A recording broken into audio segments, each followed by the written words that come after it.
you? No, good. Wait, good. hold on. Setting up your guys. Sorry, it's still setting up. It's saying it's now streaming on Facebook. Yeah, it says the same for me. All right. Are we recording this? So we're on Facebook. You can record us. Record it.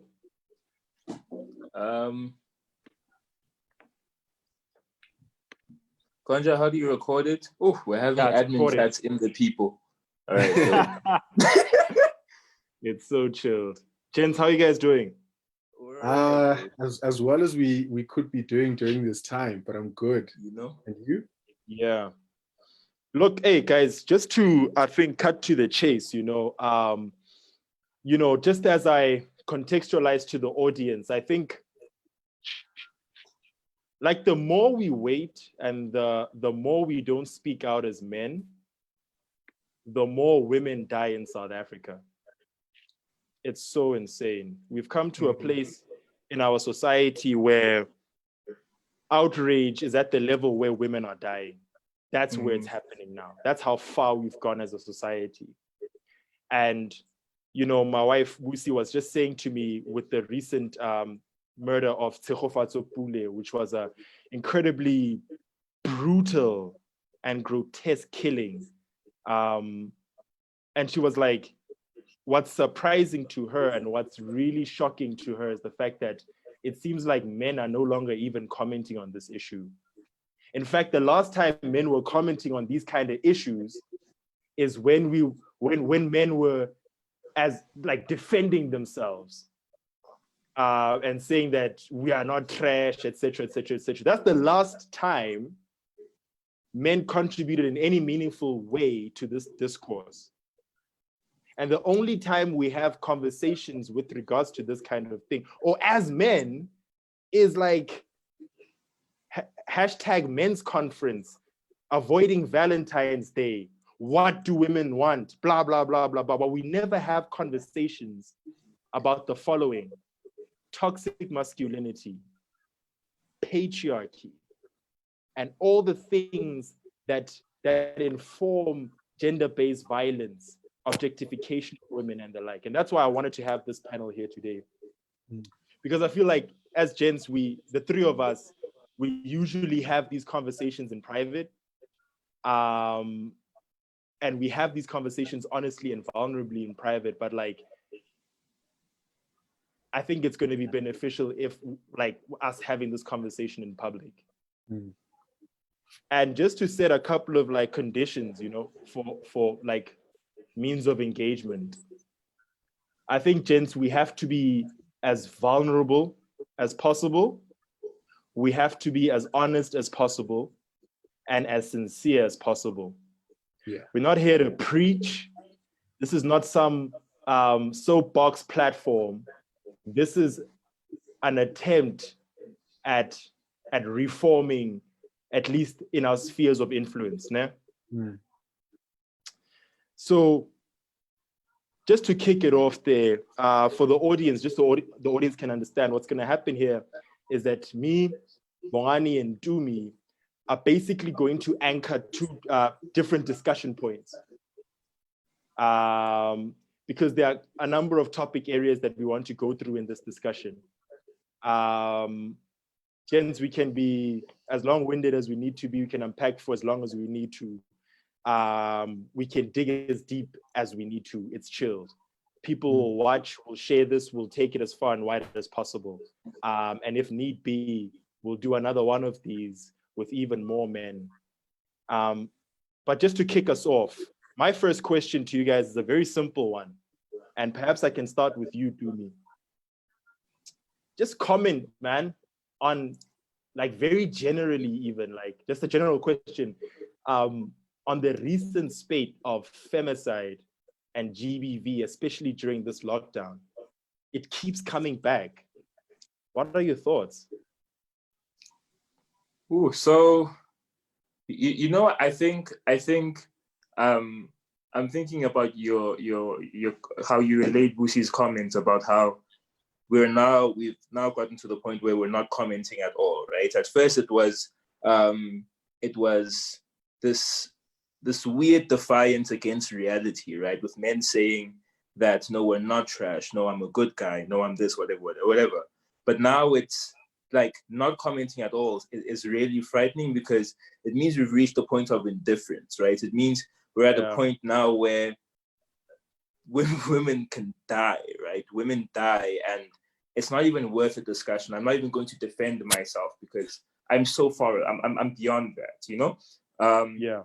But I think the thing, I think what we struggle with is we do this thing where, probably because it's not our own experience, right? But I think to a lot of men, and for myself as well for a really long time, I think the idea of gender-based violence and all its manifestations, right, across the spectrum of violence, seems really abstract to us. And I think we really struggle with creating a causal link between our everyday behaviors and like the most violent aspect of gender-based violence being femicide, right? Very true.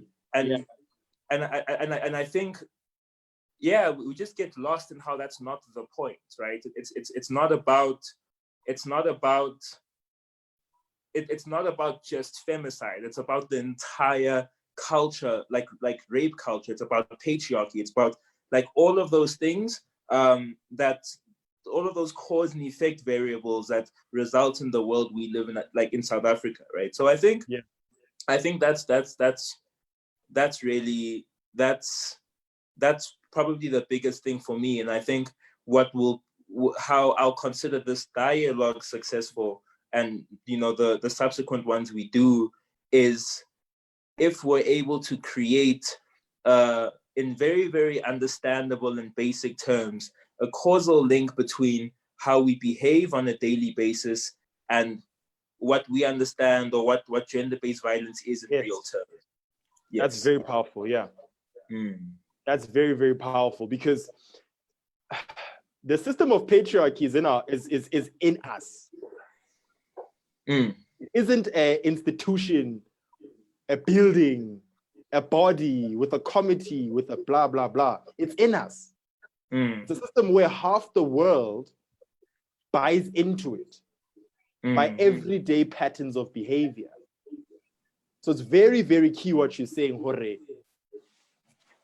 A measure of success in this conversation is whether or not we're able to distinguish, define the everyday actions, activities, and thoughts that lead to the worst of patriarchy, the worst of masculinity. Ronnie, what are your comments? What do you think?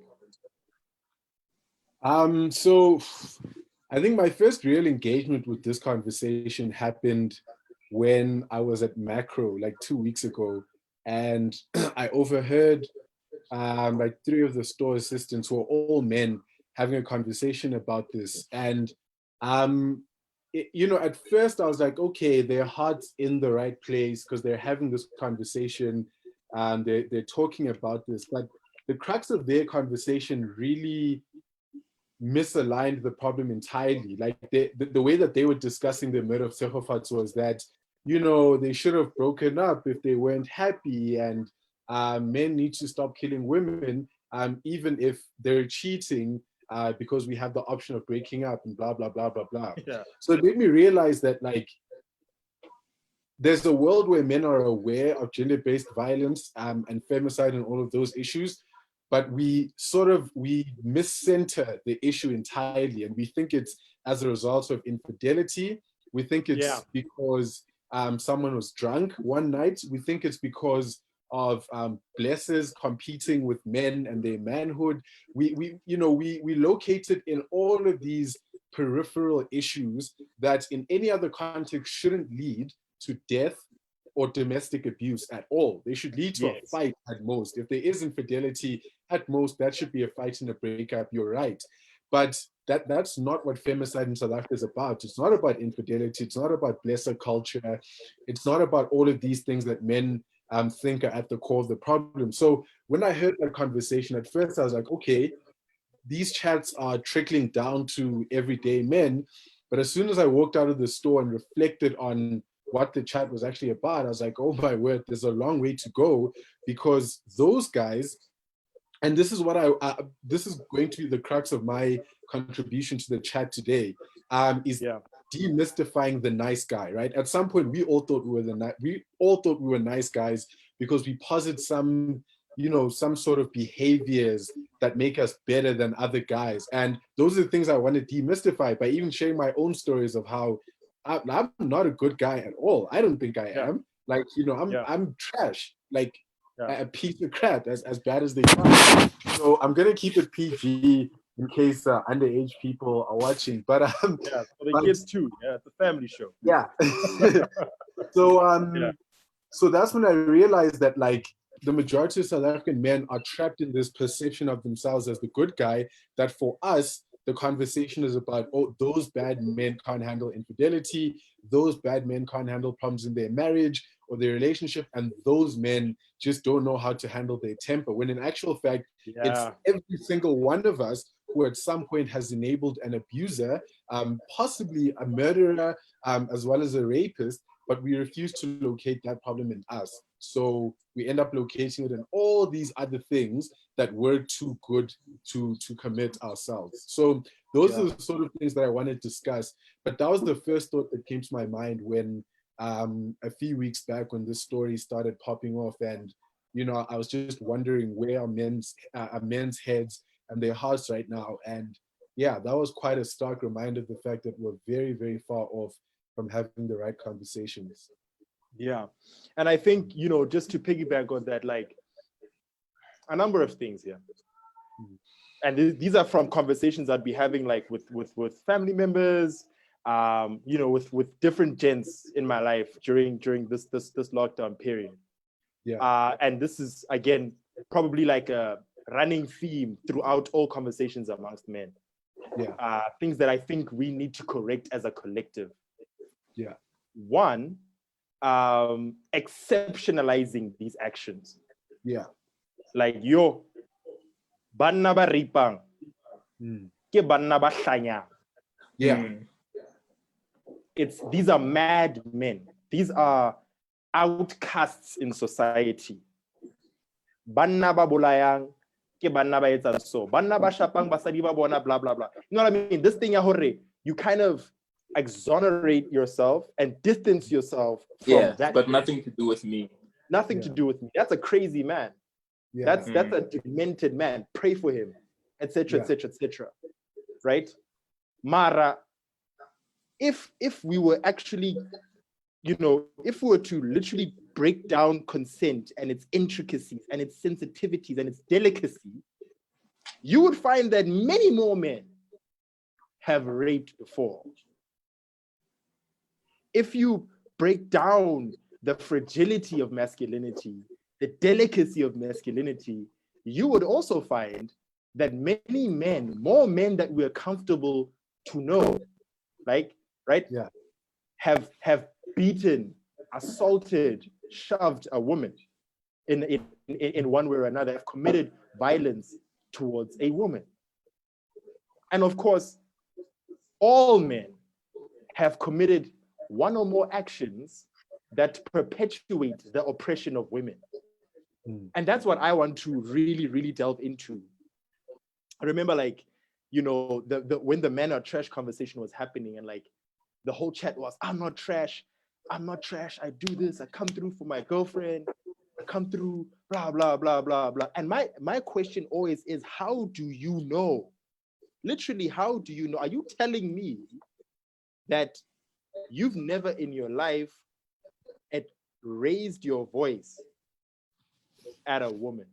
You've never in your life catcalled a woman. You've never in your life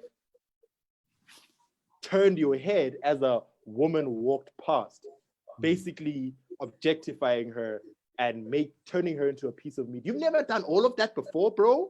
The everyday activities that make you trash, that feed into this problem, because the rape starts from lusting over her, thinking that you own her as a possession, and once you are in an intimate position with her, taking advantage of your physical strength. That's where the rape comes from.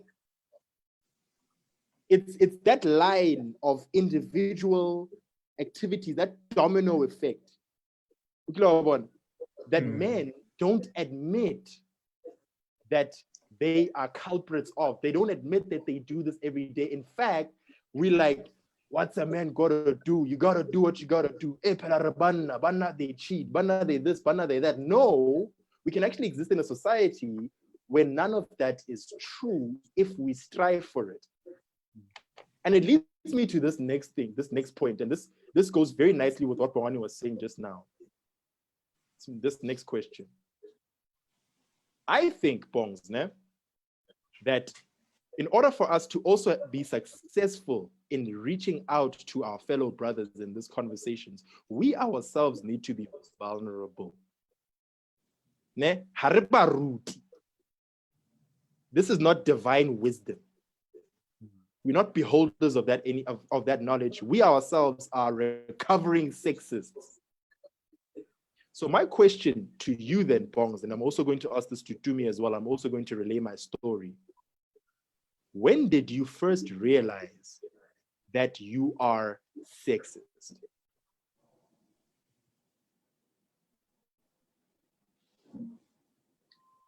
Bongs, did you hear me? Yeah. So the first time I realized, I was actually saying this to someone the other day. It wasn't like one aha moment that led to a lifelong commitment to recovery. And then since then, I haven't been trash and I've been good and blah, blah, blah. It's actually a constant reflection on my character at any given point that makes me realize that the first point of acknowledgement was like 2015, if I had to put a date on it. Yeah. Since then, it's just been a number of instances where I'm like, oh, okay, that's pretty messed up. That's sexist. Or someone else calling me out for that. But the first time I realized that, I think, was 2015, when at the height of student activism in South Africa and discourses around not just socioeconomic issues, but also very social issues like feminism, misogyny, and patriarchy. At the time, I was subscribed to a blog called Everyday Feminism. I'm not sure if it's still popular. I haven't read it in a while, but I was one of those guys who was subscribed to Everyday Feminism. So in my head, I was like gold, I was like premium man, as good as they come. I read Everyday Feminism. I'm sharing articles, I'm bringing up these conversations and all of that. And as soon as I started engaging it, I created this weird veneer in front of, this veneer of my profile, basically presenting myself as someone who was incapable of being sexist, because throughout most of my life, I was raised in such a way, and I went to a school that prized gentlemanly behavior, right? So there's certain things you don't do to a lady. You're a gentleman, you behave yourself, you don't touch them without their permission, you don't catcall them, you pull the seat for them, blah, blah, blah, blah, blah. So you've got that gentlemanly behavior that I was brought up with. Couple it which with, is all like also all part of a patriarchal. It's all part of exactly.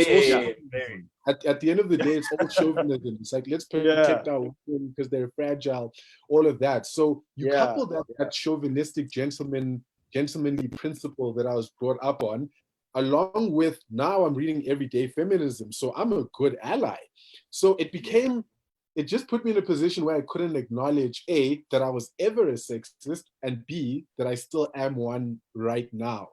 And I remember at the time, there's a very good friend of mine who back in university was running for a leadership position, and I was meant to run as her vice chair in 2015. And then we had this plan, like we're gonna do it together.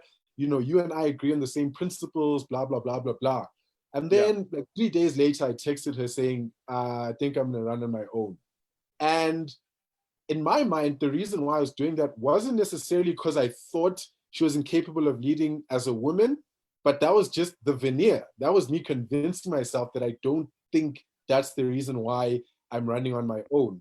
And so I ran against her, and I dismally lost, luckily, because I wasn't ready for the position. Clearly, I wasn't ready to be led by someone who objectively was a better leader than I was, someone who objectively was a more compassionate leader than I was, someone who objectively was more qualified to lead a team of people than I was. I wasn't willing to acknowledge any of those things. To me, I was in the best position and the most rational position to lead this organization, and I was going to do it on my own, despite the fact that if it were a guy who ran against me and I felt that they were more qualified and had more merit, I probably would have run under their slate or allowed myself to be led by them, but I didn't.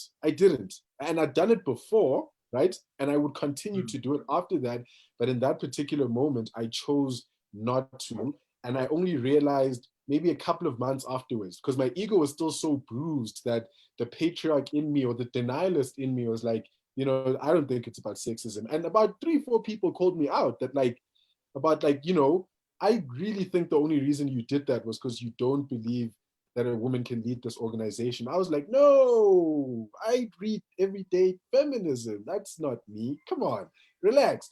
But that was the case. Yeah. So the first time I realized I was a sexist was quite late in life. I was 20 years old, and it happened at a time when I thought I was incapable of being a sexist, and I thought it just wasn't in the fiber of my being to be one. And when the time came to prove that, like to prove, are you willing to be led by a woman? My action spoke a lot louder than my words, and I think my action spoke louder than the things I was sharing on Facebook, because I was a very preachy person back then when it came to femme. I was the one saying, gents, read this article, 15 ways to be an ally, blah, blah, blah, blah, blah, blah, blah. And so that good guy veneer is what prevented me from seeing. But a couple of months down the line, I was like, you're actually the same as a white person that'll say, you know, I acknowledge my privilege, but when push comes to shove, they're not looking out for you in corporates. They're not looking out for you at school. They're not looking out for you. If they get an opportunity to throw you under the bus and take the mantle and take the position of leadership away from you, they will do it. Right? I've experienced that before, and it makes sense from a racial point of view, but for some reason, I just couldn't see myself being the same oppressive figure to women until a couple of months down the line. And even after I reached that realization, it then became a snowball of what other actions of mine are sexist or could potentially be sexist. And it's just been 5 years of me trying to deal with the fact that I'm not a good guy. There's no such thing as a good guy. I don't think I'm better than guys who don't read the same blogs that I read. I don't think I'm better than dudes who aren't as academic as I am when it comes to feminism, because when push comes to shove, I'm a sexist, and that's that. Yeah. And there's nothing fancy about, I don't want to wear my way around, oh, but I tried to do that. No, like that's just something I had to acknowledge. It's something I work on. Don't get me wrong. I didn't accept it and then walk around thinking, okay, I'm a sexist. This is what I'm going to be for the rest of my life. That's why we use the term recovering, I suppose, or unlearning. Not, you know, recovering makes it sound like, unlearning because it's a work in progress. It's not a hangover. It's not a hangover. You recover from a hangover from when you were business. But yeah, that's been the case since 2015. And that's so interesting, because for many dudes that are in the varsity space, you know, for many dudes that quote unquote read these books, you know how to shroud themselves with vocabulary, with jargon, with, you know what I mean? Because the nice thing about our brand, right, is that it can be, you are encoding it every day. And like, you know, you can use the words and the lingo and the language, but when it comes to actually demonstrating gender equality, where the stakes are high, right? Because that's where it really counts. When the stakes are high, we don't do it. And that's a very fundamental problem. And I have a story that's similar to yours. Stooms, when did you first realize that you are a sexist? It's like, just like Frank, there isn't a specific event I can point to, right? It's more a realization you make in hindsight, where once again you like Bongani said, you can conceive of being a victim to an oppressive figure, right? So you can conceive of being a victim of oppression generally, right? Because you inhabit a black, human body, but you really struggle with reconciling the fact that you might be that oppressive figure. But I think for me, that realization came also really late in my life, probably 2016, and I'll explain the significance of 2016. But I think I spent so much of my life. Don't you like how we say my life, like what, 70? But I spent so much of my life just doing everything I can to overcome every aspect of mine that I perceived to be feminine, or that was generally perceived as feminine, right? Yeah, for sure. I've always been that skinny kid who weighs 54 kilograms, is good at only non-athletic sports like golf, right? And just things like that. I've always been a person who never fit the masculine mold, right? And like femininity to me always felt like something to overcome. It always felt like something I need to surmount. It felt like a hurdle. It felt like, it just felt like a burden I need to leave behind me, and I think, and I think, I mean, I was raised by my mother and my grandmother and my sister, right? I've for the first 9 years of my life, I only lived with women, and in my head, the women, for some reason, all the women in my family, all the women I knew were exceptions, right? Because remember, every day I'm trying to leave the feminine aspects of myself behind, because I think when you tell a young boy, don't let a girl beat you, when you tell a young man, you can't let your wife earn more than you can't let your partner earn more than you, these are all things that, we still grapple with, I still grapple with today. What we're telling that person, what we're telling that man, is that there are inherent advantages in being you. There are inherent advantages in being a man, and you're better, right? So be better, right? Sure. So I spend every day trying to leave the feminine aspects of myself behind me, but now I must reconcile that with the fact that if we're comparing my parents and we're defining manhood as providing for your family and like teaching your children strength and whatever, my mother's my father, right? And now I must reconcile these things with, okay, but everything I understand to be femininity is terrible to me, right? But I have this incredibly powerful figures, right, who are women, and they must be exceptions, because if being a woman means this, then they're not women. They have to be exceptions. You know what I mean? And I think I got to a point where I was just like, no, man, maybe I'm the problem. Maybe I am the problem. Maybe I'm mischaracterizing what femininity is. Does femininity even exist? You know what I mean? What does it mean in like objective terms? And like, man, I think that was sort of it for me. I think I also never ever made the conscious decision to learn about lived experiences of women beyond how it affected like women in my family, right? Because the only women who possessed intrinsic value to me were the ones with a relationship with me, the ones I had a relationship with, rather. So yeah, it just like I could never conceive of women as possessing intrinsic value. Yeah. I can totally relate with that. And it also goes back to the whole thing that we often, there's a device that we use when we call upon men to stop what they're doing. Would you do that to your mother? Would you do that to Right. your sister? Would you do that to your daughter? And Yeah. Or it goes imagine back if to this what you, happened to your sister. Or imagine if this happened to your daughter. Exactly. And it's that chat, that device. It comes from what you were saying, that like women that have intrinsic value are women that are related to you only. Those are the women that deserve the fullest amount of dignity and empathy.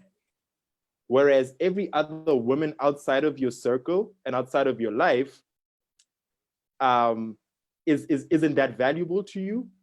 And you can even see a world where that woman gets beaten, where that woman gets killed, where that woman gets, you know, the bears the worst of masculinity. Because again, we make it relative, and we make women relative to us, and how we see women and our actions towards women ought to be relative to us. But in general, you know, what's one? And like, just to jump onto my story as well, man. I think I'll start with like a context that's separate from the actual story itself, because this context comes from like epiphanies that I'm having every day as I think about these things. But like, just back on what you were saying about like some women having value and some women not having value. Growing up listening to a lot of hip hop music, that was perpetuated hard, dude, for me. Hard, bro. Because like the way you're describing it, I've also never fit the mold of tough guy. I've never fit the mold of tough guy, the guy who fights, the physical guy. I was always whack at soccer. You know, the only reason why I'd make it onto the teams was because I was just charismatic and hardworking.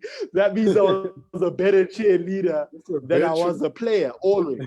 Yeah, you know what I mean? Just virtue and all that stuff. You know, things that have nothing to do with the actual game. You know what I mean? But like the one arena where I thought I could climb up in the world of masculinity and tower over many other men was the world of women. That was my chat, like, and being informed by like hip hop music, you know, hearing like, geez, dude, like when I was 11, we were listening to 50 Cent, Candy Shop, Little Bit, blah blah blah. You know what I mean? I was walking around primary school. That's so wild. With a thing, my hockey stick. I used to play hockey, and I used to walk around with it upside down like a cane, and I call that my pimp stick. You know what I mean? Trying to be like fucking slick and whatever, because my thing is, you know, I'm trying to be a player, blah blah blah blah blah. What I didn't realize that I was doing from the age of like 8, 9, 10, all the way to my 20s, I was planting a seed that says women are to be owned. Women are They're consumables. They're consumables. Women, later on in varsity, we say, what's your body count? Because that's what women are. Yeah. You feel me? That becomes a part of our regular conversation. Like, yo, what's your body count? What are you talking about? Et cetera, et cetera, et cetera. Because that's how we see women, and the pop culture that we exist in, you know, enables that and informs that. And we end up living double standards, lives where there are double standards. I mean, I remember it was so strange, dude. Like, as a result of that mentality, I was involved in quite a bit of infidelity in my past relationship. And I was low-key proud of it, and I was telling my boys about it. But one time, she does the same thing. right? And it's a And catastrophe. That shattered me. You know what I mean? Just a testament to the fragility and the inconsistency and double standard that like one was just living and embodying at the time. Like, how could she do this? Wafeba. And we attribute that word to her, the woman. Hmm. I was doing what a man's supposed to do. Mm. You feel me? And that's, yeah, and this is literally a realization that I'm only having now. Like literally as we are talking about our things that like, when did you first realize that you've always been a sexist? And like, just to go back to the actual story, when I first realized, and I'm gonna tie it to whatever I'm talking about now. When I first realized, it was very similar to Bongani. This is 2011, I was 17. Grade 11, sorry. I was from grade 8, I'd been wanting to be the chairman of the RCL of RHS, the school that I belong to. And I'd been working towards that position from grade 8. I told myself that I was made for this. I was inspired by Obama. And I was like, I'm gonna do this. I'm gonna chair RCL, all right? I wanna do debating. I wanna do drama. I'm gonna do all of these things, right? And then what happens now is that you get voted onto as RCL elects, né? And then the RCL elects elect their executive council, which would consist of the chairman, head boy, head girl, and 3 other executive members. So I was a favorite for chairman, but my competition was a girl, in my grade who had been number 1 in the grade academically since grade 8. So she was a real threat. And she had quite a bit of legitimacy. And I remember caucusing with a number of other gents. I was like, boys, we cannot be led by a woman. I said that, I caucused, collected a couple of other gents who were RCL elects. So like, guys, you need to vote for me. We cannot have her lead us. That cannot be the case. Ne?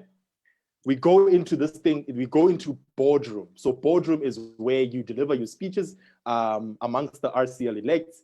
And then that's where, people make their presentations, nominations, etc., etc. I go there, I deliver this impassioned speech. Ne?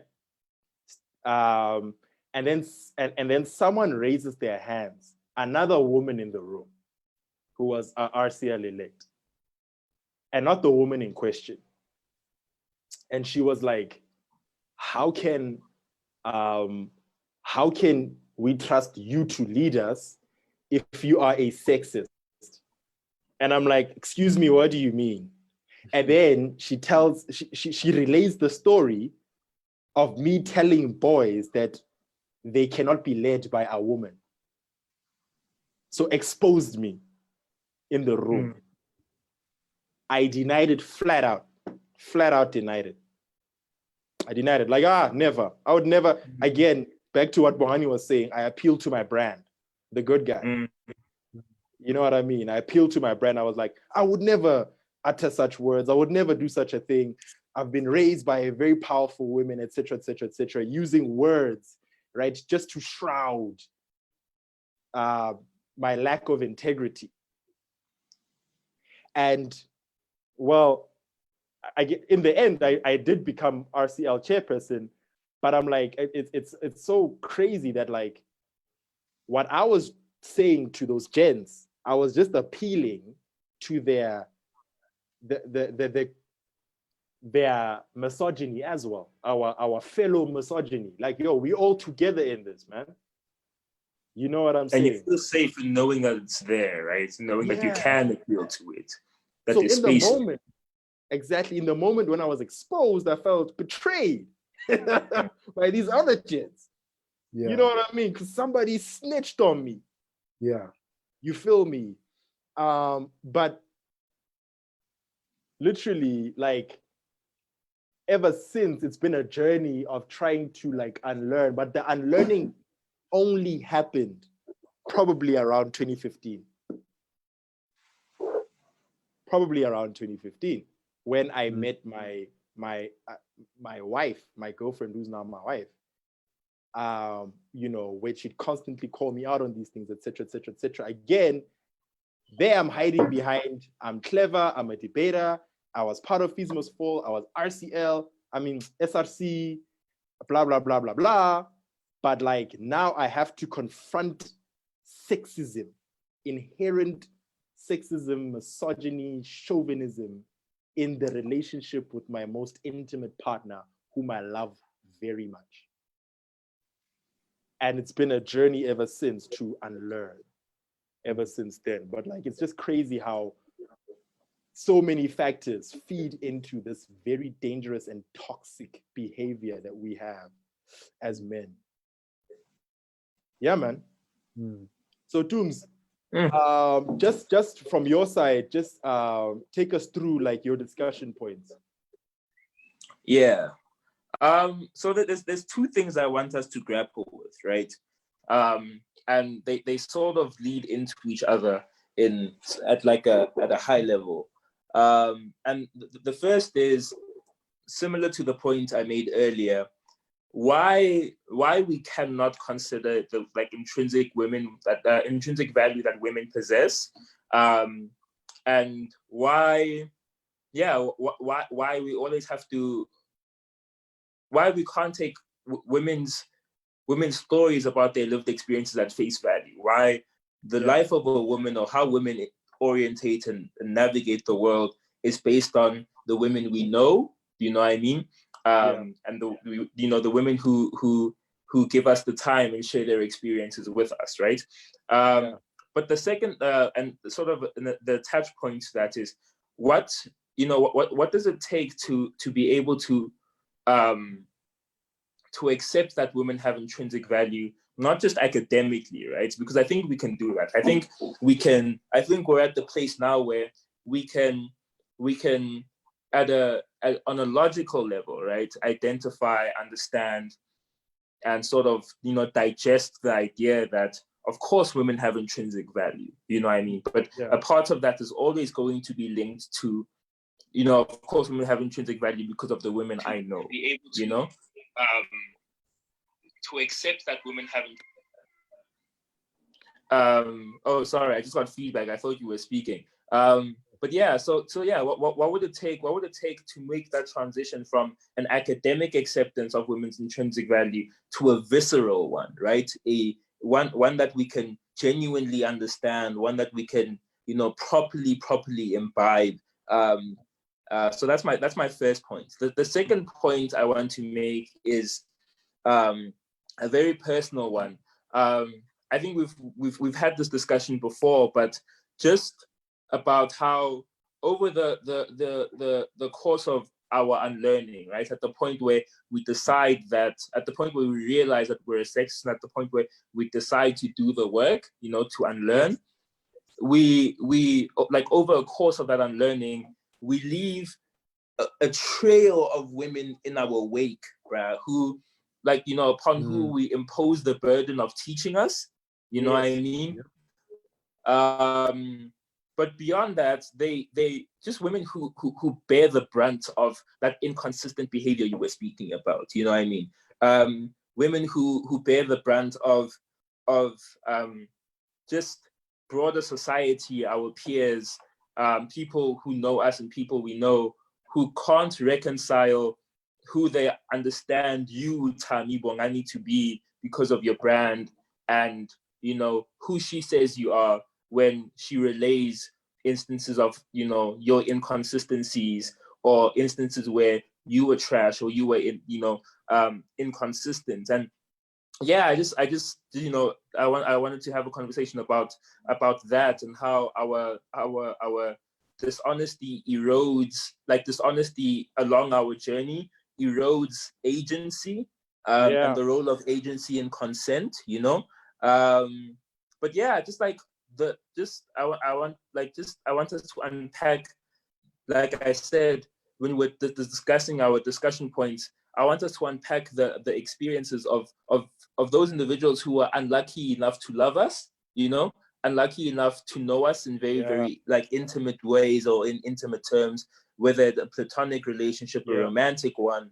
And so I guess the first question is, what do you guys think it would take for us to be able to viscerally accept the intrinsic value that women possess? Frank, you go first. Sure. This one is it's a very, very difficult one because I'm also going to go just be as transparent as possible here. I remember last year when I was still on Twitter, when my mental health could handle Twitter, someone once posted something about someone once posted something about how in 2020 we need to start treating women with respect, not just when you're related to them, friends with them, blah blah blah, but all of those things, the basic stuff, right, that we've already spoken about.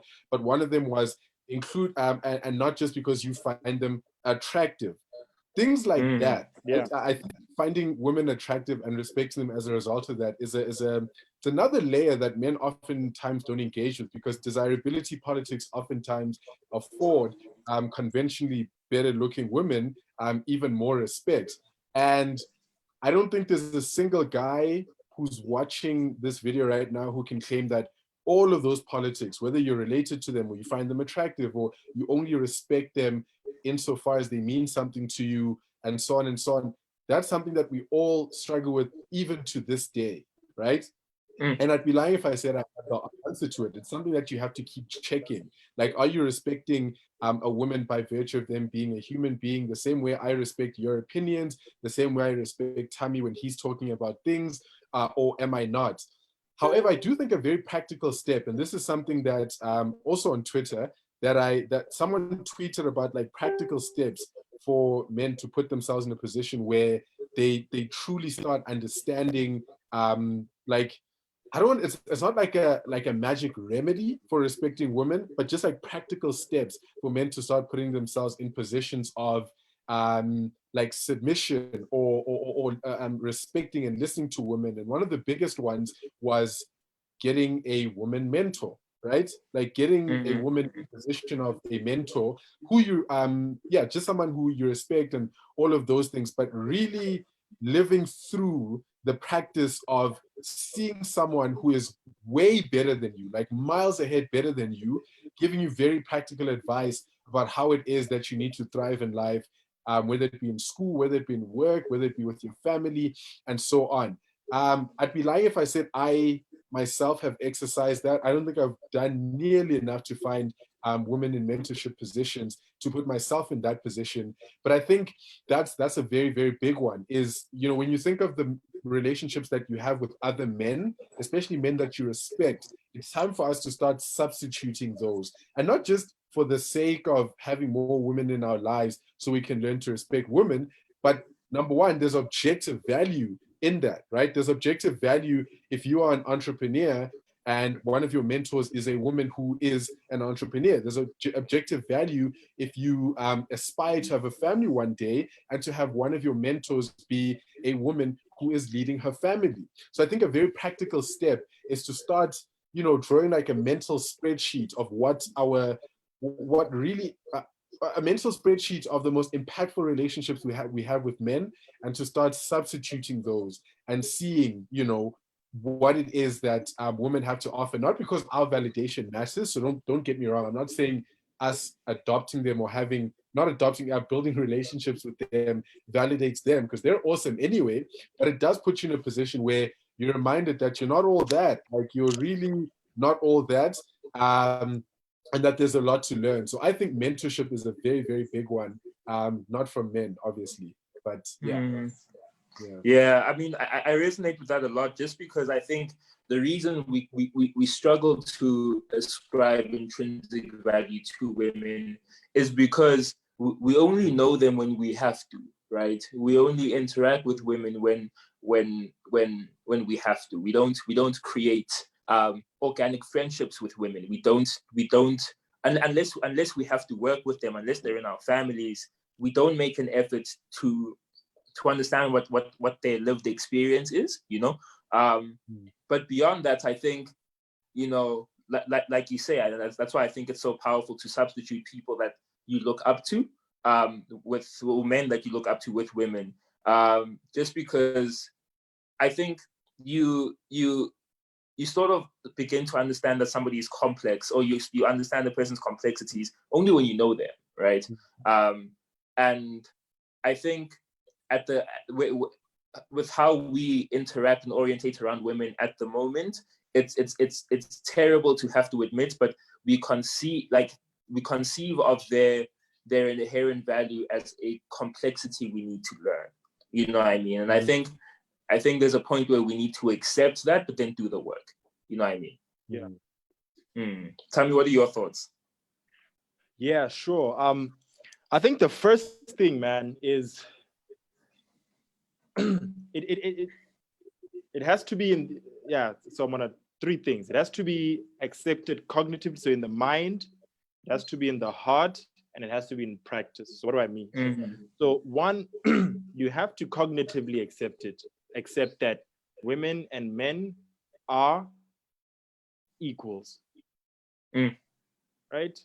Women are as equally powerful as men, and in many instances, women are far more powerful than men. In many instances,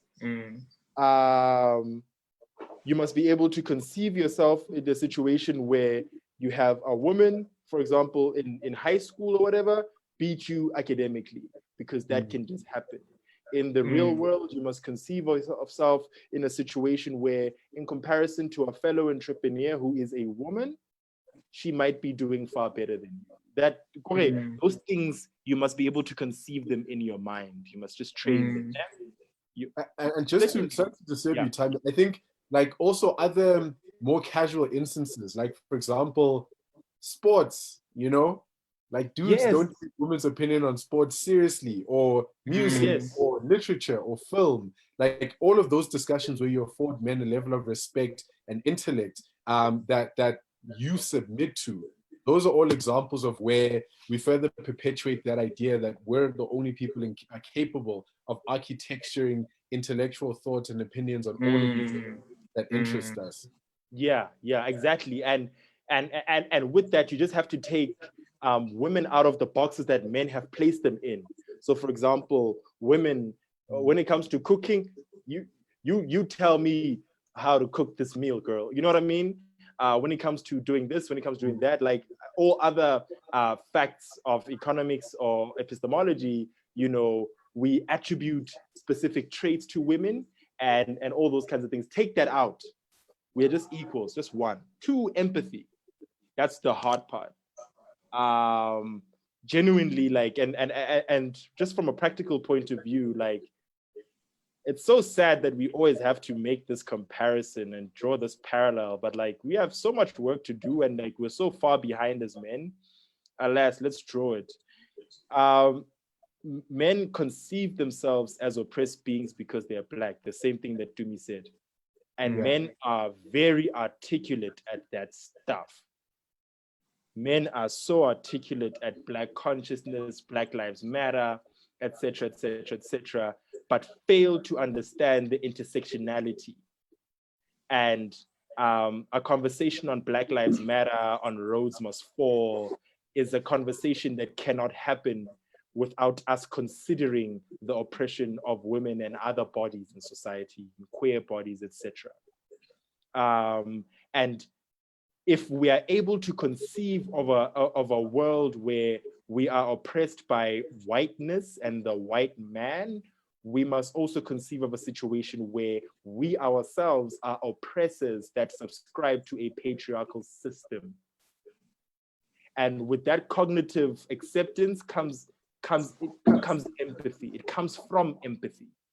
Yes, I can see how my existence, my being, my demeanor, my actions, and my attributes can contribute to a total oppression of another body, right? And I can conceive myself as someone with privilege by virtue of me being masculine being male, and all of those kinds of things, and the superstructural benefits that come with being masculine and male, and all of those things.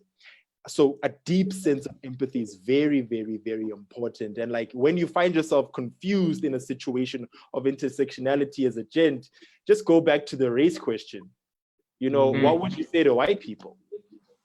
You know, it sucks that that I'm simplifying it like that, because it's extremely complex, and it's far more complex than that. But like, at least it's a good start. What would I say to white people when if I am in this situation? What would I say to a white man if I'm being paid less than him, but we are doing the same work? What would I say in that workplace environment? Now take it back to, I am a Black man and here is a Black woman. We are on the same level of management. She's getting paid less. What am I going to do about it? Am I going to keep quiet because now I've acquired a seat at the table? Because again, the thing is about patriarchy is that half of the world buys into that system. So it's far more violent than racism and other forms of oppression, just because of its size, its sheer size, right? So empathy is important. And just a third thing, I think that's helped me to, with the empathy question and with just understanding the complexities of women, is reading feminist literature.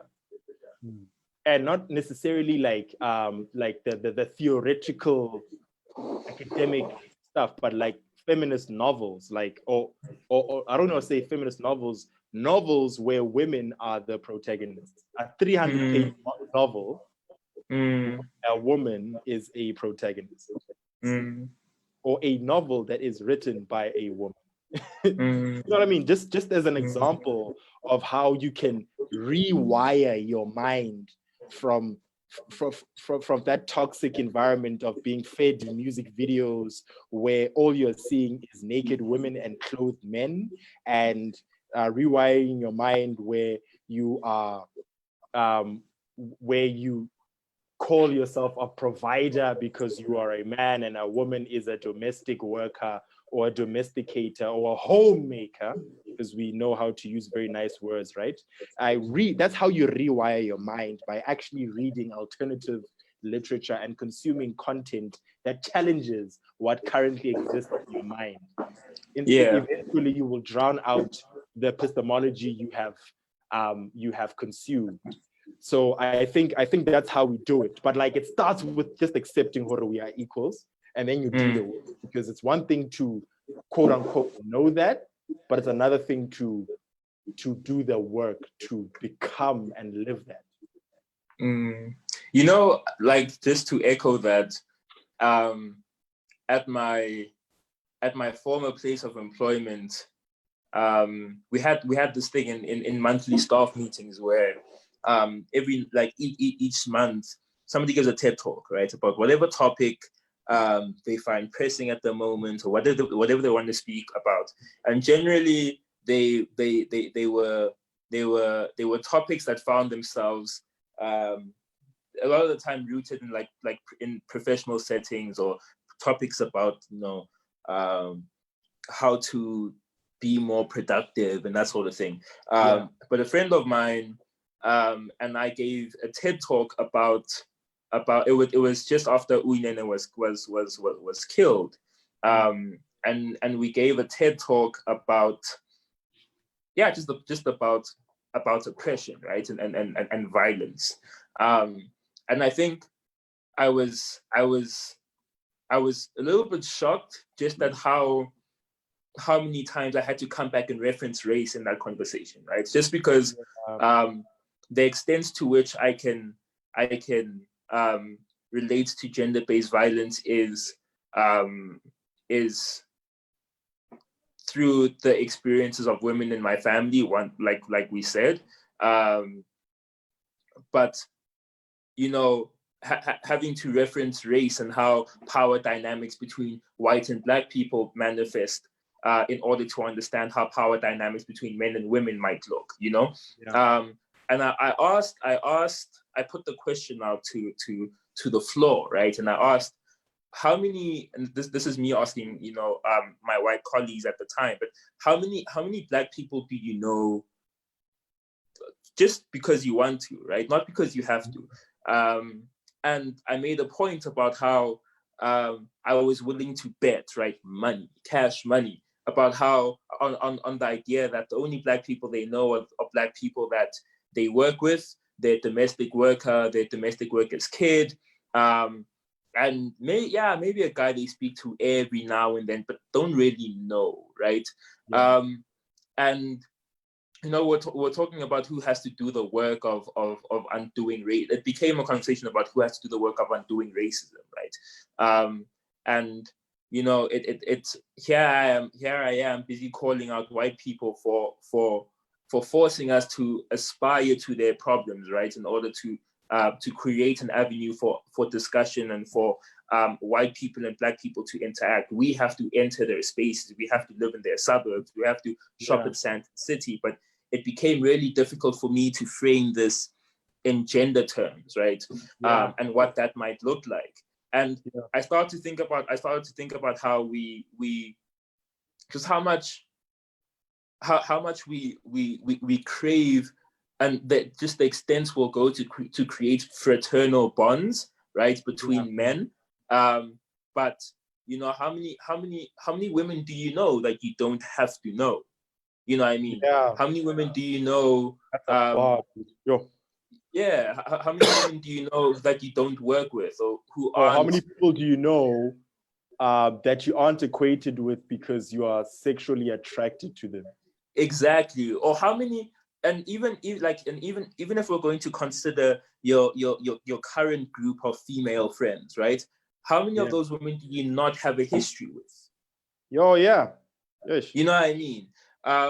And I remember I threw a party once at my house. I think it was like my 21st or something.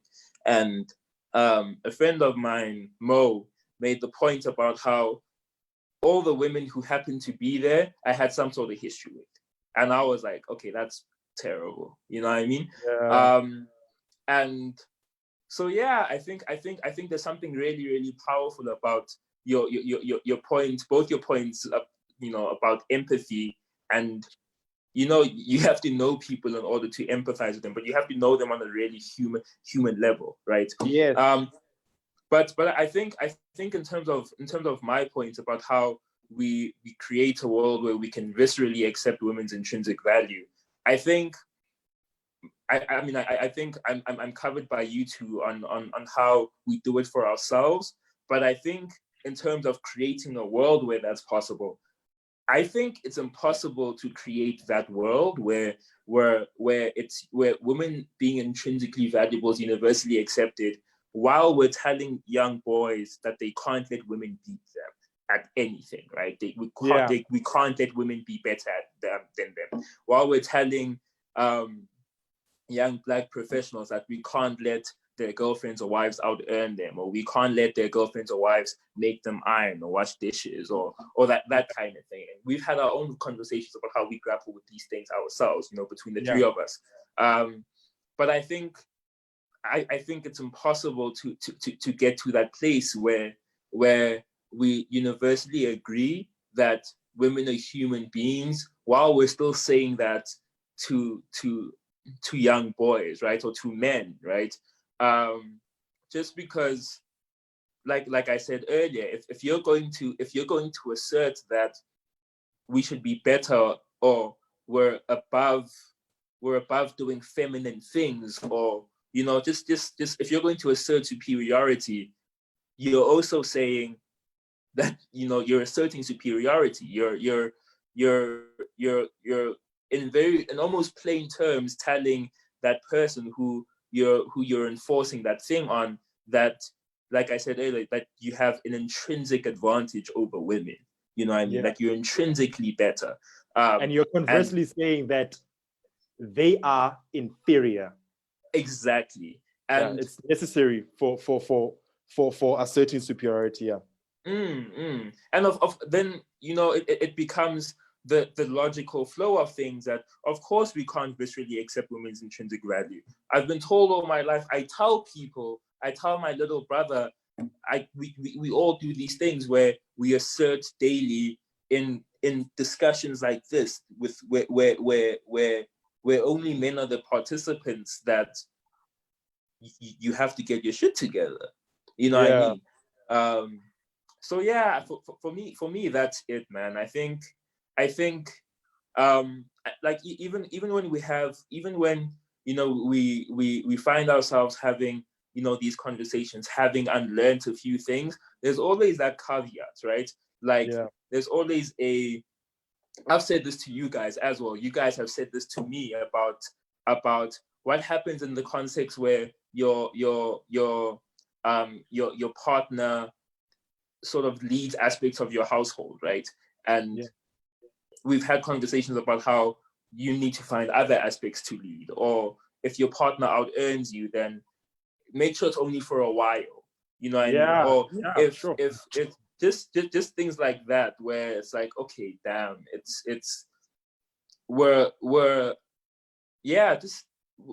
just the world and external things are always reinforcing that idea. And it doesn't matter. A lot of the time, it doesn't matter how you relate to the women you have to know, or even women you don't know that deeply. We're constantly reinforcing that idea that women are inferior. And just to add there, like Dooms, like the only way you can determine changed behavior is to see what decisions the man is making when the stakes are high. Right? Because all along, more like we can say, yeah, men are we equal to women, blah blah, gender equality, blah blah. We can say all of those things until you are confronted with a very real situation of your partner having a more monetary success than you, out earning you. And now it suddenly becomes a problem. And now we suddenly have to be like, okay, no. That means I must work harder or something like that. That means there's something I'm not doing right. You know what I'm saying? Whereas, hello, it just means that this person is in a career trajectory that is putting them at that level, and they're being valued at that level. And that's awesome for you and your household, bruh. Right? Of course they're there, right? Of course they have those things. Of course they can achieve those things. Look at them. They're excellent, right? And not excellent for women. They're excellent. You know what I mean? Yes, as a bottom line. Yeah. As a bottom line. But I want to move on to our second point. About leaving just a trail of just trash in our wake, and the impact that's had on the women we've imposed that burden on. Can you guys share just times where you realize that fine, you're growing and you're proud of, not even proud, but I guess you're a little bit proud of how much you've managed to unlearn, but just like, can you share instances of those moments where you realize just who had to bear the consequences of you becoming what you are now, of us being able to have this conversation, just who had to bear the burden of teaching you the little bit that of helping you unlearn the little bit you've unlearned. Tammy? Yeah.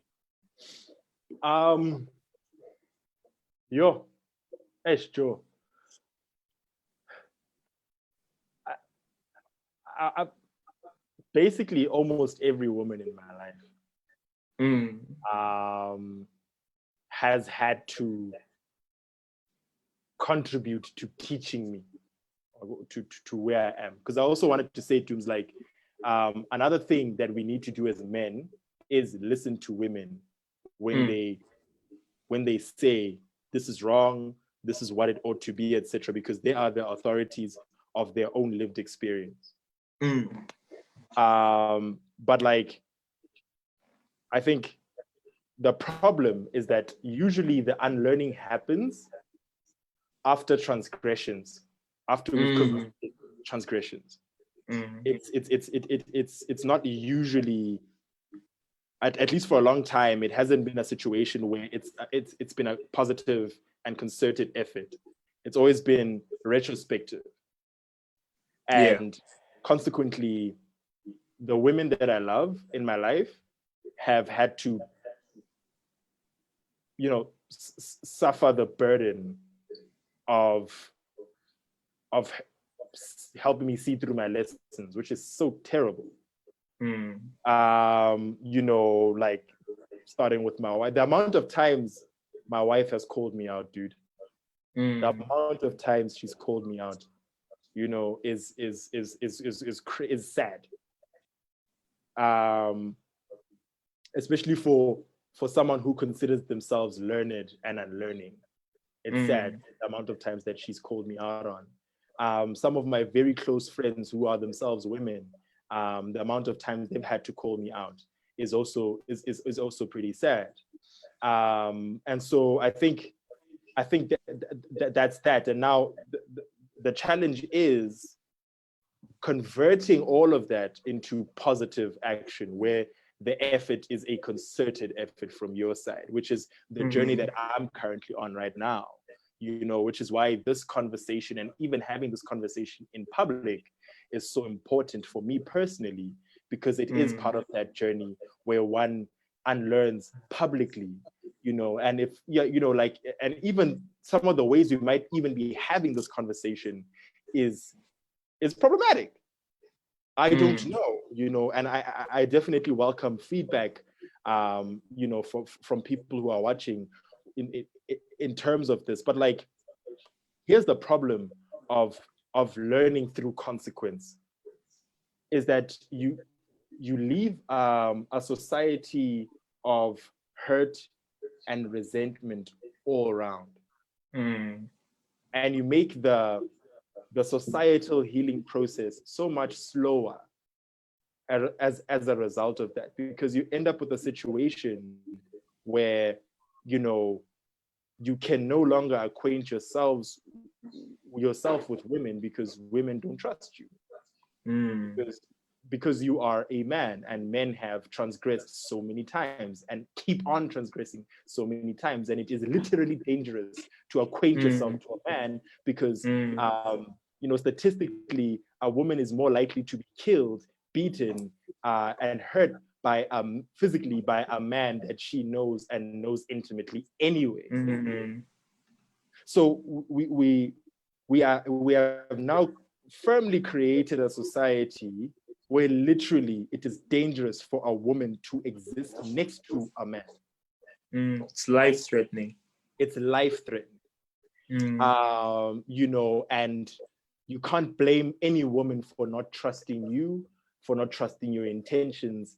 I think we just have to be forthcoming with our best intentions by demonstrating them gadi actions. And I have a son, right? God bless me with a son, and my responsibility is to not be the vessel of patriarchy and toxic masculinity, but to become a vessel of absolute positivity. And his mom is an extremely powerful woman, and so as well, like, our responsibility is to ensure that by the time he's my age, he doesn't recount the kind of stories that I've recounted. It would be failure on my part to do so. But that's just my contribution on that one. No, I totally agree. Frank, how do you think we restore the agency of women whose agency we've taken throughout dishonesty? How do we repent? I think I'll speak about that more when I start discussing my second point, because I think the first one that I wanted to discuss has already been discussed. So I'll just keep flagging this question when I get there, if that's okay. Yeah. Okay. I mean, I think in terms of me, you know, I think just like a sidebar, I was in the car with Bongani once, and Neo came on, and I had to explain it because listen, I love Neo. I won't lie. I was so ashamed though. I think I spent 5 to 10 minutes explaining to Bongani that, listen, bro, it's only, I promise, it's only an hour a night. Like it's you know. But there's a oh man, I can't believe I'm about to reference a Neo song. But there's a song where he sort of like apologizes to all the women who had to bear the consequences of making him who he is. And I don't think Neo's not like, you know, trash in any objective terms, but it made me think about just it made me think about like that idea in my own life, right? And specifically how like just insincerity and dishonesty erodes the agency of women particularly, right? I think you know, I think if you're not going to be upfront with a woman about what your intentions in how you relate to her are, or if you're not going to be like, there's women who I've had romantic and platonic relationships with, where things just ended and they don't know why, right? There's so many women I owe apologies to for all sorts of things. And I think I've been grappling with just how being dishonest and inconsistent erodes the agency of women, in the sense that you're not allowing them to make informed decisions about you, and then, you know, deal with the consequences of it. We do this thing where we rely on our brands when we interact with women, right? And I think a lot of the time, one of the biggest things we owe women apologies for is instances where we weren't true to sort of like the public persona we've created, you know, regarding ourselves. And I think, you know, I've just been grappling with that, you know, like how, firstly, how do I repent to those women, and like, what does that even look like, you know? But yeah, Frank, dude, what, you know, you had points. I think it's your turn. Just to jump on that one real quick. Sorry. Sorry, Frank. I was just saying, just to jump on that one, it's like, I think we've trained ourselves to border on sociopathy as men. We really have, because, you know, just because of how casually we're able to get away with inconsistency and double standards. And just because of how well we're able to create these brands, you know, of goodness and virtue and blah, blah, blah, and ambition, and simultaneously, quote unquote, take ownership of women in our private spaces and perpetuate oppression. So it's something we really need to, like, just individually in our own personal spaces, like, think about and repent for. Sorry about that. I just wanted to add that. So yeah, I think my contribution to the chat, as far as things that we need to grapple with, and just as a disclaimer, this is sort of a challenge to all men out there who are watching this. The topic that I'm going to speak about very briefly, just to make sure you guys are still watching and learning from this, is specifically instances where we directly, and I'm not going to use the term men abstractly, I'm going to say we and I have created abusers, have created rapists, and have created sexual harassers, and have enabled that behavior. Because one of the things that I'm missing from this conversation around men's complicity in femicide and gender-based violence is we're very, very quick to say the president's not doing enough. The Minister of Police is not doing enough. We're very quick to say, not in our name, gents. Like, what does that even mean, not in our name? It's happening in women's name all the time. This, like, you know, putting on red lipstick and wearing high heels and thinking that, you know, putting that on and marching and blah, blah, blah, it is impactful, and it's you shaming yourself as a way of understanding women's experiences. We really need to get away from all of that, because what it does is that it creates an abstract image of who the monster is and takes away that responsibility from us. So I've already spoken a lot about the good guy, Benet, and all of that stuff. Now I want to extend to how we have directly created the very monsters that we keep discussing and talking about in society. Because whenever we say the police need to get more serious, blah, blah, blah, to be honest, the police only get involved after the crime has happened, right? And if the police don't live in your house. Yeah, they don't live in your house, and they certainly don't, they don't exist in spaces where men are abusing women. So the longer we talk about, oh, the police need to do this, the president, blah, blah, we're talking about actors who literally only get involved when the crime has been committed. And whilst they are complicit in the repetition of those crimes, they are complicit in the enablement of those crimes.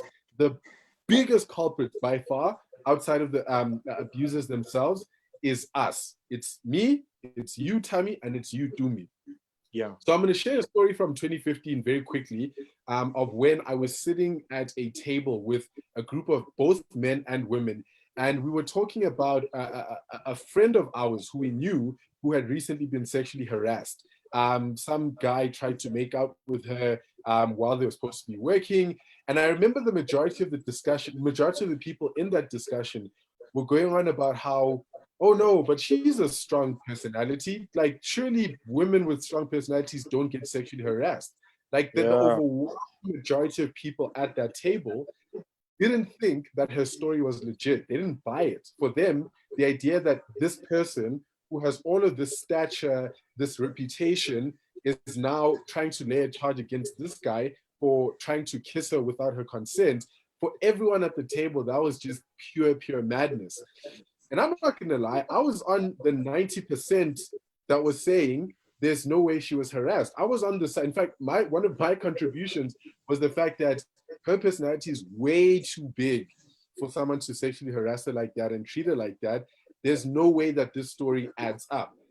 I was literally speaking out of my ass, right? Because I refuse to even play that thought exercise of a world in which patriarchy is that intrusive and that abusive. But anyway, a year later, there was a huge sexual assault scandal at Wits University, and only then did I finally understand things like rape culture, sexual harassment, blah, blah, blah, blah, blah, right? So you would think that my unlearning was enough, because I'd unlearned. I was like, okay, now I can tell how that conversation was problematic and why my contribution to the conversation was problematic. Cool, that's how unlearning works, right? Not necessarily. So recently, maybe not recently, like 2 years ago, I actually sat down and thought about that conversation. A conversation where we robbed a woman of her agency, we robbed her of the dignity of coming out and saying, I was sexually harassed by someone, and this is my story. And 90% of us sitting at that table, most of whom were her friends, let her down because we didn't think that the story added up in our head, despite the fact that, like, Oprah has been sexually assaulted. And not to say that, like, you know, Oprah is the standard bearer of, oh my word, it can happen to every woman, because we already know that it can. But like, just this, like the irrationality in thinking that there's some women who are immune to sexual harassment and immune to sexual assault. So I started reflecting on that about 2 years ago, and I thought, okay, this is what you thought. This was your contribution, but at least you've unlearned, right? You're an unlearned king. Then I started thinking of all the men who were sitting at that table, right? Picture this.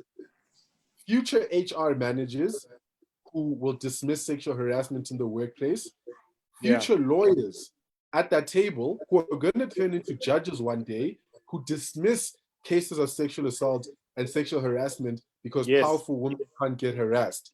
Teachers were sitting at that table who are going to dismiss sexual harassment cases in the school grounds where girls as young as 12, 13 are being sexually harassed by boys who haven't been taught better. Fathers were sitting at that table. Fathers who won't take their daughter's stories seriously one day when they tell them that their uncle or their cousin has sexually harassed them.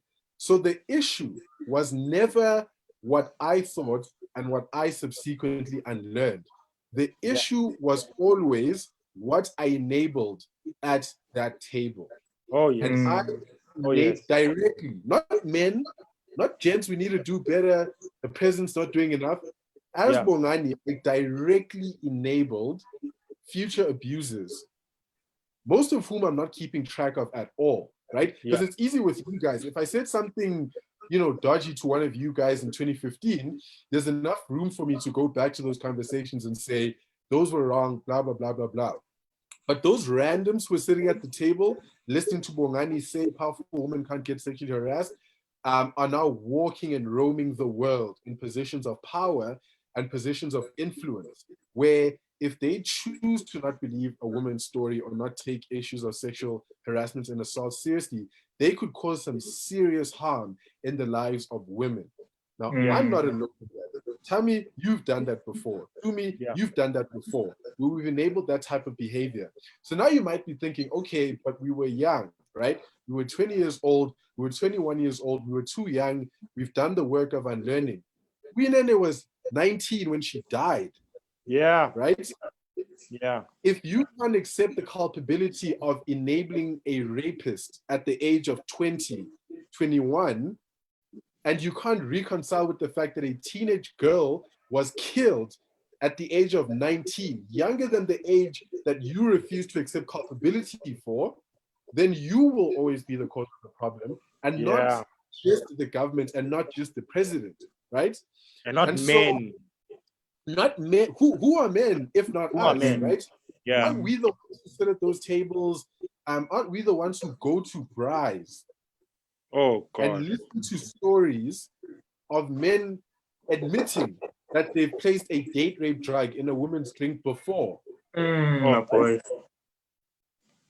And then when we walk out of those conversations, our silence is an enabler as much as our support would be an enabler, right? And I hope that, you know, no one's actively endorsing that. But if you were ever silent in a conversation where you heard men talk about slipping a date rape drug into someone's drink and you walked away, the conversation is no longer about men. It's about you. It's about us. It's about you. You directly created a rapist, because on top of the guy who's already admitted his crime, are other men in that conversation who listen to that, who observe the silence and passive endorsement of that behavior, and are now walking around doing the exact same things. And so the conversation moves away from I've unlearned. And this is where, gents, if you're listening to this, I'm not trying to make you comfortable, right? And I'm not trying to make you feel mushy and warm at the end of this conversation. I'm not looking for a kumbaya hugging moment where we tweet, gents, let's do better. I'm going to directly blame each and every single one of you and say, if you leave this conversation and don't start tracking back some of the problematic chats that you've had with men over the last 16, over the last 9 years, if you were 16 years old, it still counts. If you don't start tracking back to those conversations and reconciling with what you might have enabled, then you need to understand that all of those men who were sitting around you when you endorsed opinions in support of sexual harassment or denying women's experiences, all of those men could potentially, and high probability, because this is South Africa, could potentially end up making headlines in 5 years' time for murdering a woman or abusing a woman or sexually harassing a woman. And you're going to read that and think, my word, I knew Tumi personally. I never thought he'd do this, but I knew him because Uyenene's killers know who he is. They were at braais with him. They were at family events with him. And so when they read the story of how he murdered her, for them was probably a case of like, wow, this guy, I mean, I knew he was sexist, but I didn't know he was that bad. And those guys are now absolving themselves of enabling someone who murdered and raped a 19-year-old girl, right? Those guys are reading newspaper headlines thinking they're not, you are culpable. You literally are culpable. And it's not just Uinene's murderous friends. It's us. Like we have literally created. If you don't sit down and start recounting those conversations with men, conversations that you've had with men over the last 5, 6, 7 years, and actively going back to them, texting them, right? Asking them, you know, do you remember us having a chat like this and that in 2015? Have your opinions changed on that? If the opinions have changed, cool. Maybe they've done some unlearning of their own. And I found that when I went back to that conversation in 2015, a couple of men who were sitting at the table have now come to unlearn of their own accord. But there are at least 2, 3 men who I've lost touch with, who are now out in the world and are a potential danger to women.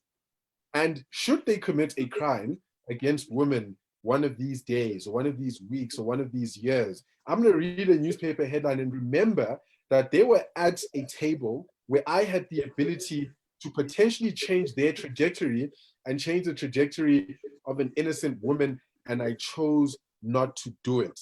And in years after that, I would start tweeting things like, gents, we need to do better. 15 ways to be a feminist ally. Not in my name. All of Ramaphosa's not doing enough. No, mate. It was me. It was me. Tammy in matric enabled a group of boys at the age of 18, 1 year younger than Uinene, by the way, right? 17 even. 17, right? Okay, so 2 years younger grade 11 than when it was. Tammy enabled a group of men who are now out in the world. Violent men who to this day probably buy into the idea that women shouldn't lead them because Tammy told them that. And because they elected me subsequently. And they elected I was elected. Tammy. Exactly. So subsequently, he was elected from riding on that wave of violence. Subsequently, I got brownie points at that table for denying the experience of a woman who very clearly outlined what had happened to her. You know, same thing with Dumi. Dumi started on conversations where he enabled men. And all, by the way, I'm not like isolated. We've all done all of these actions. But anyway, has sat at the table where men talk about the emotional abuse of women. But for us, it's hands are crazy, dog. Like these hands. But these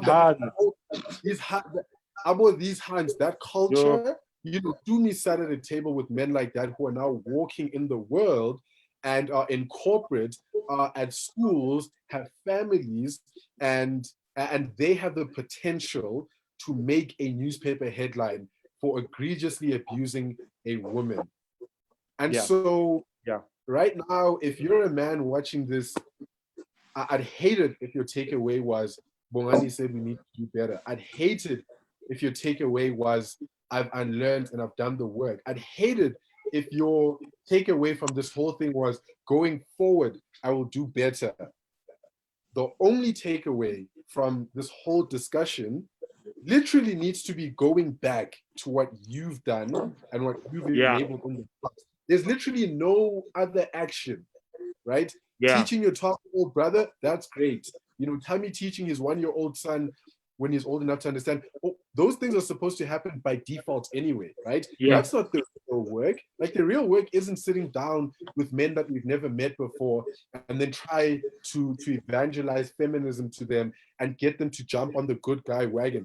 That's not the work. I'd even argue that that's easy, to be honest. It's very, very easy to encounter new people and teach them about the principles that you've now come to adopt. What's difficult is going back to old relationships and revisiting them and trying to combat those guys and trying to combat their ideologies around women and the way that they've treated women. So your takeaway from this, if it's anything but, I need to sit down with my journal and list 20 men that are poisoned over the last 5 to 6 years and revisit every single one of them to make sure that I didn't leave a trail of poison that will then lead to a newspaper headline over the next couple. If that's not your takeaway, then don't tweet "not in my name." Don't put red lipstick on. Stop wearing high heels as a way of exercising. Stop performing this shit. It doesn't matter. Like it literally, it doesn't matter. You tweeting Ramaphosa and the police commissioner, none of those things matter, because you have created a rapist and you created an abuser, and you are not doing the work to go back and unwind all of those toxic relationships that you've enabled. You're not doing the work of preventing a future murderer, because they will come from your friend circles. They will come from that braai that you attended in 2017. They will come from your football team and your rugby team. They will come from your WhatsApp group. That's literally how it works. That's how Uinen as murderers from your church group murdered someone. They come from every single one of those groups. And your takeaway from this conversation should be sitting down with a notepad and noting every single one of those men. Because I remember hearing from someone recently, although this isn't a new quote, but the idea that every woman knows a woman that's been raped before. But no man knows a rapist. Right? Yes, we do. We do. Yes, we do. We do. Like, when the list came out last year, I remember when last year was the first time the list, the Twitter list, right? That was the first time the list came close to Joburg. Because I remember when it came out, the first time it came out in like 2017, it was happening at University, Grahamstown, very far abstract. But last year, right, every man finally knew a rapist. It's been 9 months since that has happened now, since last year, September. And what have you done? Because you do know a rapist. Now we know that, right? Like you can watch this, try to deny it. Oh, but I wasn't in control. Oh, I was young. No, mate. You literally know who they are. So what work are you now going to do to revisit all of those conversations? Because the next time a list comes along, you can't absolve yourself and say, I never had any influence over my friend's actions. Maybe, right? Like the final decision to assault a woman is their choice, but environments that enabled that type of behavior, that was all you. That was you. It comes from that was you. Like, it was me. There was one person on the list who I recognized that I was friends with in varsity in my early days. And when I read that, I was like, man, thank God we're no longer friends, right? Because we're not. But where was I in 2014, 2015, when those attitudes were festering? Where was I? Calling him out? No. Right? So, I think the chat needs to go beyond prospective actions. And we need to start retrospecting on how we directly created those type of. Can I make a point there? Yeah. I think, when you speak about influence, I think influence is important. I think we mustn't also, in saying that we need to take accountability for incidents or scenarios where we were present and we enabled, we mustn't afford ourselves the space of saying, but I'm not the staring amongst my friends, right? I'm not the big personality in my group of niggas. I'm not the person that people generally listen to. It's not about that, right? It's about being a single component in that environment of enablement. And I think, we must just sort of remove that and remove the space for somebody to say that, I was there and I didn't say anything, but I'm not usually the person who says things, Absolutely. And just like, just to add on to that, also what you were saying, Bongani, like, people who are perpetrators, especially like with regards to GBV and all the things that we're talking about. It comes from a lifelong period of exoneration. You've been exonerated every day by every man. You've been enabled every day by every man that you've been with in your life. I remember I had a basically had a fight with a cousin of mine. Not a physical fight or anything like that, but like a proper argument. Like, because his chat was, you know, if I heard that Tammy killed someone, a woman, I would want to know why he did it. You know what I mean? As if to say that there is a world. There is a world where that's justifiable. Yeah. And the reason women are killed by men is because there is a world where men can fathom killing a woman. And all that men need to do is explain it to the other man. So that you can also internally calculate whether or not you would have done that. Yeah. Because what that's indicative of is how normalized gender-based violence is in general. What's normal is the swearing, the shouting, the shoving, the pushing, the slapping, the kicking, the stabbing, the killing. That's where we are. All of the other stuff is normal.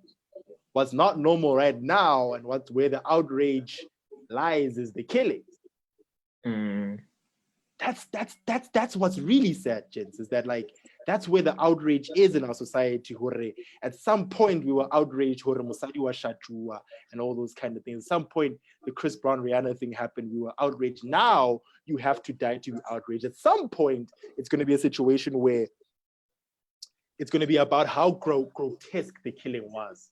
Next thing you know, it's going to have to be a massacre or a serial killing of women or something like that. That's the thing that we need to draw back from. We're at a place, we're at a very dark place from a moral point of view, and it just comes from constant exoneration and desensitization and normalization, because for some reason we can fathom exerting violence on a woman. We have come to that point. Yeah. You know what the thing is, just to add, oh, sorry, Tommy. No, for sure. I think I'm done. Yeah. Oh, okay. Yeah, no, I just think that like, just to extend on that, you know, I think it's not about having the ability to influence somebody's actions in absolute terms, right? But at the same time, for all you know, all it took to stop that person, you know, who is guilty of harassing or sexually assaulting a woman, for all you know, all it took was, you know, at that braai, at that table, for all you know, all it took was, no, that's disgusting. You know what I mean? Yes. Yeah. That might be all like it straight took. Up, without a chuckle, without like, that's not cool, man. Exactly. With like that, for all we know, that's all it took. And it, you know, when you think of it like that, it makes you realize that not only are we all culpable, we're all absolutely culpable, right? We're all culpable in absolute terms. But I think beyond that, we also do this thing where, you know, we think that there's 77,000 degrees of separation between accosting a woman or catcalling a woman on the street and rape. Yes. You know what I mean? We think they're so far from each other. We think that, like you said, Tammy, that these things are normal, right? But femicide is shocking. Yeah. You know what I mean? But I think like if you can, so we 2 weekends ago, right? My mother, my brother, my sister, and I decided, listen, we're going to take a very long walk, right? And I swear every kilometer, my sister had to deal with, my man, like 4 men. Just, I was so shocked, you know what I mean? Just because, like, once again, I know this happened academically, right? Yeah. And I know it happens because I've done it. Yeah. But I think for me, the thing that was shocking was the frequency. I know academically that every single day, my sister's going to have to grapple with some sort of harassment, right? But I tell myself also that the harassment isn't going to be that severe because she is, you know, she's able to drive herself to Investec every morning, you know. She doesn't have to, you know, commute or take public transport or walk through downtown Johannesburg in order to get there. But I think, you know, once again, it's that distance closing between how you understand GBV, sexual harassment, and the lived experiences of women academically, and how you understand them in real terms. When that gap closes, I think it's always shocking. But I think for me, I realized in that moment that there are 0 degrees of separation between catcalling someone and the most, just the most egregious examples of gender-based violence, you know? Just because if you have no gripes, no qualms with making somebody feel inherently unsafe, then who's to say where you're going to stop, right? Who's to say where the boundaries exist for you? Who's to say there are any boundaries at all, right? And even logically, how can we accept that? You know, I just think, and that's another thing we need to demystify. I think we need to demystify the idea that they're separate things. They're not separate things. You know, it's part of the same system. It's part of the same story. And I think when we come to terms with those things that we're guilty of, or that we've, you know, tacitly supported, then it becomes scary. You know? All right. I think just from a conclusive point of view, maybe Jen's 1 or 2 things. And I know we might have sounded like we were concluding in one way, but I think it's going to be good to still formalize the conclusion. Maybe let's start with you, Bongs. Just like from your side, even if it means repeating what you said in just 1 or 2 lines. I think just very, very briefly, it's to men, at least, it's not supposed to be easy. And I think for a very, very long time we've had it so easy. I've had it easy. I've had it very, very easy on social media, because I said the right things and I posited a particular brand and character that everyone truly admired, you know, going back to the sharing everyday feminism articles and stuff. I've had it incredibly, incredibly easy. Even in the instances where I was called out, the way that people called me out made it easy. So the first thing I'm going to say to Jens as like a form of conclusion is that I really think whatever work we've done or think we've done, whatever contribution we think we've made over the last 5 years of heightened activism in South Africa, last 3 years of heightened femicide focused activism, this was the easy part. This was an incredibly, incredibly easy part. And so that's just my first conclusion. It goes without saying. And then my second and final conclusion is just reiterating what I said earlier on. The difficult part is the retrospective work. And if you go to bed tonight without making that list, you know, you're just not a valuable part of the chat. If you go to bed, if you end this week without reaching out to at least 1 or 2 such men that you've poisoned and influenced at some point in your life, you'll be glad to find that some of them have unlearned. But I promise you, the vast majority have either already done something really egregious, which will be scary when they start admitting some of the things that they've done. And a small number of them is just like 2 degrees away from doing that. And so if you end tonight without making that list, just don't take part in the chat. And if you end the week without at least reaching out to a couple of those people and undoing some of the damage that you've already done, because you don't want to take responsibility for the man that you were at 19, at 20, at 21, just remember that women are losing their lives at that age that you refuse to take responsibility for. And the longer you refuse to take responsibility for that, you are the problem. You're literally, you're the problem. Tweet against yourself. And don't say, James, we need to do better. Because again, that's mushy and comfortable, you know? It's you're culpable, man. You're as bad as any enabler in the history of violence in the world, period. Except you're the worst one, because femicide and GBV are probably the oldest form of abuse in the world.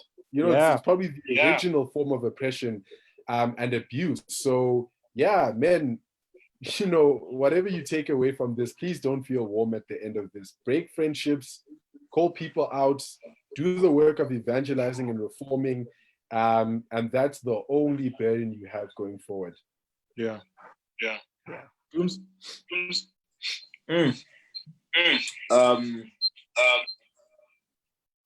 Oh, dude, I think what I really hope comes from this, not just for whoever might be viewing this or whoever might see this at any point in time, but also for myself, is to really understand how, you know, like I said, that cause and effect relationship between our everyday behavior and the things that shock us, right? I hope that we, you, me, you, me, wow. I hope, like, you know, Tammy, Frank, myself, I hope whoever is watching this is able to identify that, you know, if you're going to walk past the woman and turn your head and ogle her, right? And you know, and just completely dismiss the discomfort that is going to cause her, then, like I said, that's 0 degrees of separation away from the things that supposedly shock you. You know, you did it. UEV. Yeah, exactly. So I think I really hope we get to a place where we can accept that, and like I said, not academically. I hope we can accept it, you know, instinctively and viscerally. But yeah, I think the biggest thing is I hope we get to a place where like women are human beings in our minds. Oh man, oh my God. Yeah, man. Ish. Thanks for that. I think I'm largely covered from what you guys have been saying. I think the only thing I'd like to say in conclusion is do the work in the inside. Like do the work in the inside. Build capacity in the inside. And that can only happen if you first admit that you are a culprit, you are a sexist, you are a misogynist, you are all of the things, you're guilty, that you want to distance yourself from. You are guilty of those things. You are not inherently good by virtue of you being a nice guy. You are all the things that are problematic first.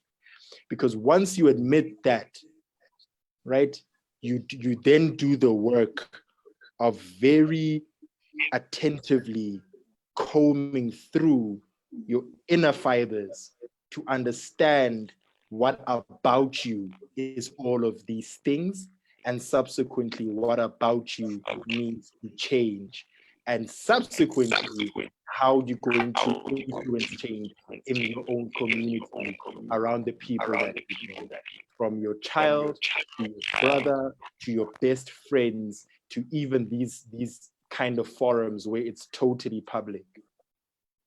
But be honest with yourself first. Know that you are trash, dude. Just know that, dog. Stop fighting it. You're not some king. I am a king. I am a child of God. I am all these things. Yo, shout out to them things. But like, you are in a system where you've been socialized in a very particular way. And that socialization is far stronger than your conscientization. And you need to fight it. You need to fight it. Aware. I think we're good. Gents, thank you so much for making time. If the need arises for more of these things, inviting more men into these kind of conversations, these public forums, definitely, I think we can definitely think about that. I think this was a very good start. But most importantly, my prayer is that men watch this, men will watch this, men will learn from this, and men will change. That's it. Bongs, thank you so much. Dumi, thank you so much. Hey, thank you. Good night. Eat your Right, veggies. Bye. Lick some. Right.